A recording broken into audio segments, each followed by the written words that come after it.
Yeah.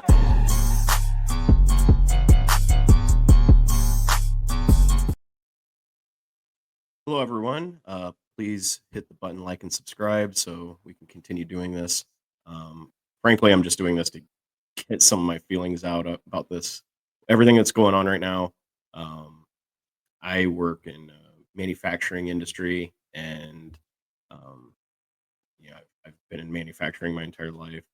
And what is happening now is just it's not going to help manufacturing in the United States. It just isn't.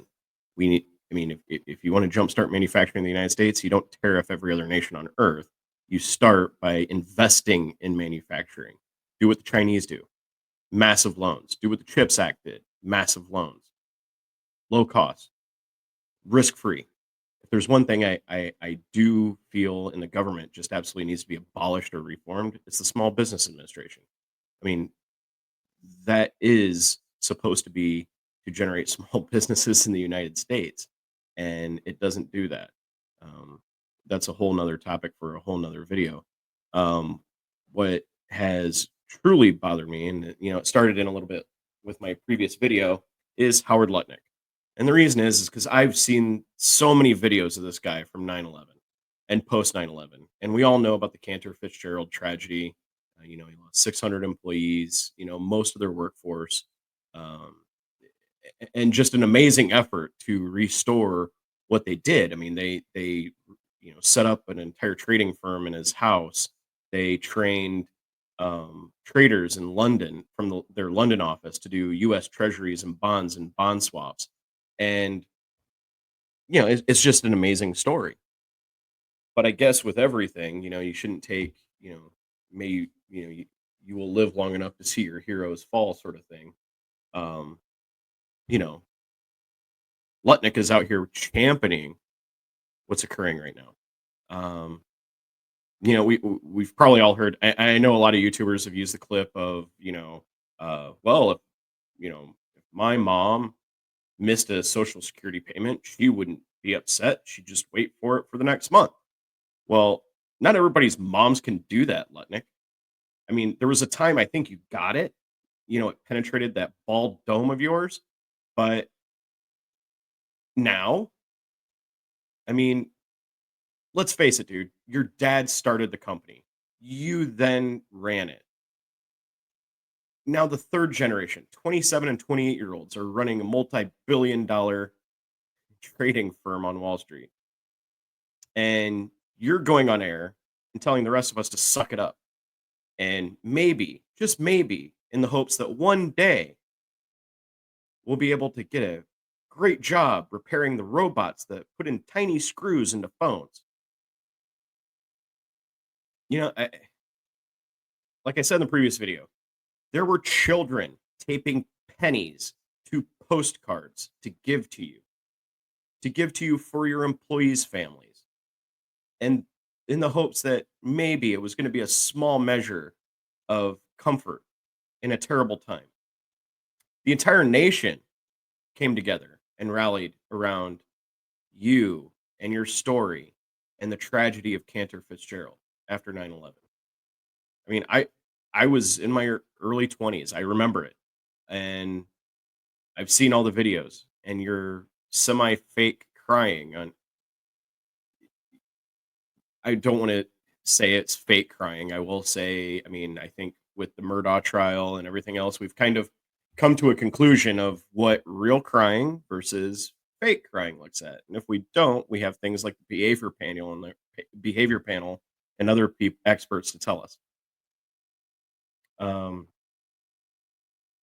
and then you go to work for a guy whose first comment after the towers fell is basically that, oh, I now have the tallest tower in New York.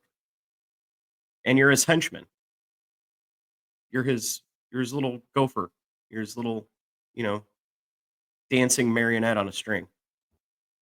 I mean, is that what you envisioned on 9/13?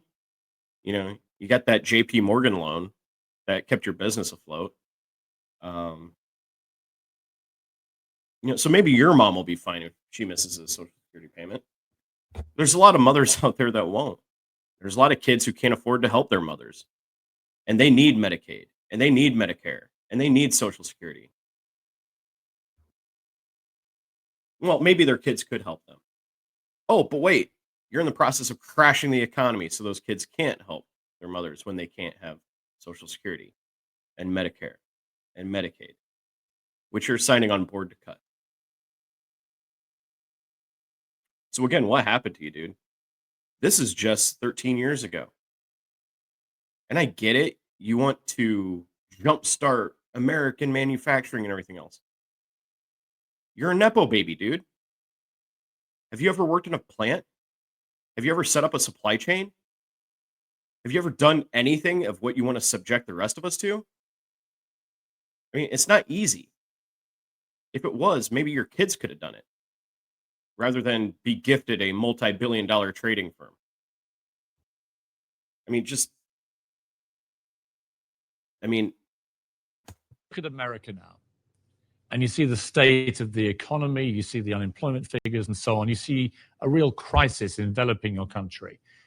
What do you think President Obama really needs to do to deal with this? You've been through a crisis, a different one, but you came out of that crisis better than the American economy. oh, wait, a crisis that the American public donated money to save you from? JP Morgan gave you favorable terms when by every rights they should have just denied you. Economy did. Why is that? How can America get itself back on its feet? Well, I think the people in Washington, they spend too much time in Washington. So they think Washington-centric thoughts.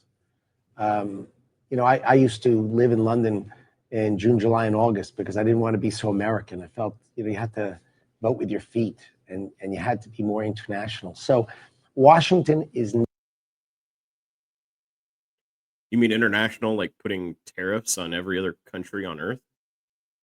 I mean, who among us doesn't want to spend summer in London to get that, international savoir-faire? Not the engine of the economy. It's just not. And as long as they think, what is Washington going to do to fix our economy? They can't fix it. Businesses... Says the man who's trying to use Washington to fix the economy. I mean, the hypocrisy knows no bounds. Like, again, what happened to you, dude? Did you have a stroke? I mean, are your kids poisoning you? Like, what's going on? There's something going on with you. I mean, it could be rank greed. It could be some type of hero complex. Like, only you and Donald Trump can save the American economy. We were doing just fine 6 months ago. Thank you very much. Can fix the economy. They need to hire people. So one of my views was when Warren Buffett was, came out and said we should raise taxes on Americans and he should pay more taxes. Well, my view was Warren Buffett's a really, really smart guy. Instead of him giving the government an extra $100 million a year, maybe that's what he thinks he should pay extra. What he should do is he should invest that $100 million. And mark my words. If things don't reverse course right now, this man will be the Commerce Secretary that oversees the worst job losses and the most job cuts of any Commerce Secretary since I don't know, Hoover's Commerce Secretary, whoever that was. Not buy shares of Bank of America, which is going to lay off 30 or 40,000 people, but do startups, invest in startups, start by giving people jobs. Build jobs. And so what we did is we set out to help our friends' families, but I knew I needed a business to do it. And so in so doing, I had 960 employees before September 11th. I lost 658. I had 302 people. Oh, we're waving the 9/11 flag. Curiously, he doesn't do that right now since he's working for the man that just cut a whole bunch of funding for first responders' medical bills that were there on 9/11. Anything, Lutnick? Want to respond? On the end of the day, September 11th, I had secretaries without bosses. I had divisions that could not be rebuilt. By December 2001, I had 150 employees in New York. Now we have 1,500 employees in New York. And we hired for a purpose, which was we wanted to take care of our friends' families. I think what we should do is something that's entrepreneurial in a social way, that people should, who have the money and who have the skills, should get out, start businesses, grow their businesses, and invest.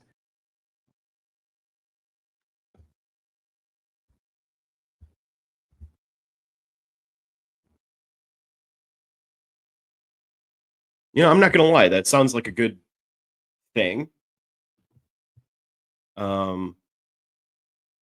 There's nothing inherently wrong with that, right? But with these people, it's not what you do, it's not what you say, it's what you do. And let's face it, they don't do that. They invested in a crypto fund. They do still do bond swaps, bond trades. They invest in large corporations like Amazon and Alphabet. I guarantee you they're not giving a loan to, some mom and pop restaurant in Poughkeepsie or some small town in Indiana or Ohio. He's probably never even been there. And he's speaking very authoritatively on shows about the American economy is going to be a rocket ship. We're saving it. We're going to, bring all that manufacturing back and have good jobs and fixing robots and automation. And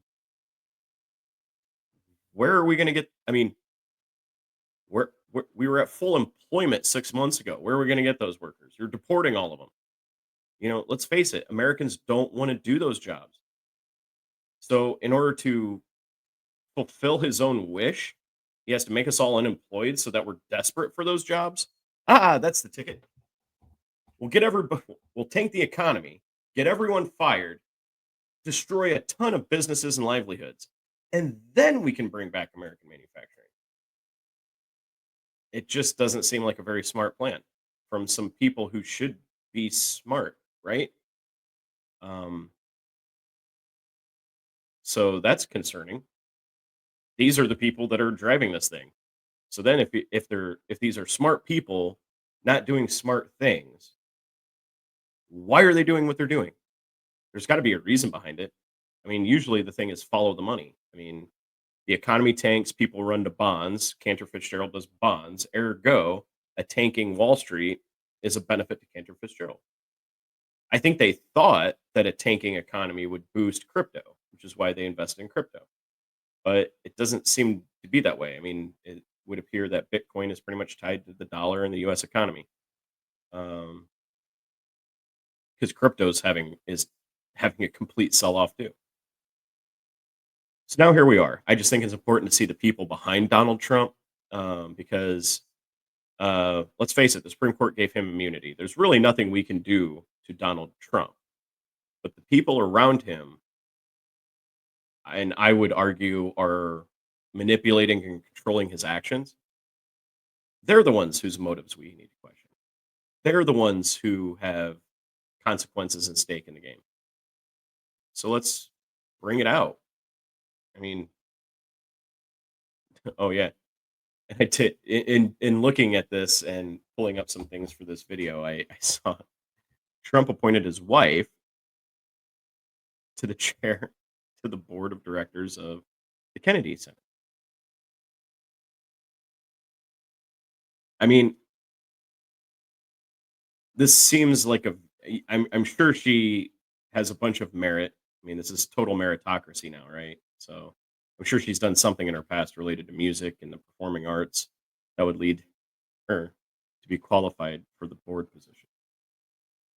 And his sons, I mean, they're 27, 28. I'm sure they're pros. They're experts at what they do, and I mean, my dad was in manufacturing his whole life, set up plants, was an executive VP for a Fortune 500 company as operations. So he set up and managed plant managers and divisions and set up new factories and everything else. My dad actually did what Lutnick claims he wants to do. And at 27, 28, I would by no means claim to be ready to step into his shoes at all. So Bravo. Let's go, Brandon. Oh, I don't mean Biden. I mean Brandon Lutnick. Let's go, Brandon. Anyway, that's kind of where I'm at for tonight. I just feel like it's time to shine a light on some of these people and kind of see their backstory. I think Lutnick is the one we can all agree is pretty prominent. I mean, we all lived through 9/11, most of us, and it was a pivotal moment in our time. And Lutnick is intrinsically tied to that because of Cantor Fitzgerald. So, again, drop a like and subscribe. And good night and good luck.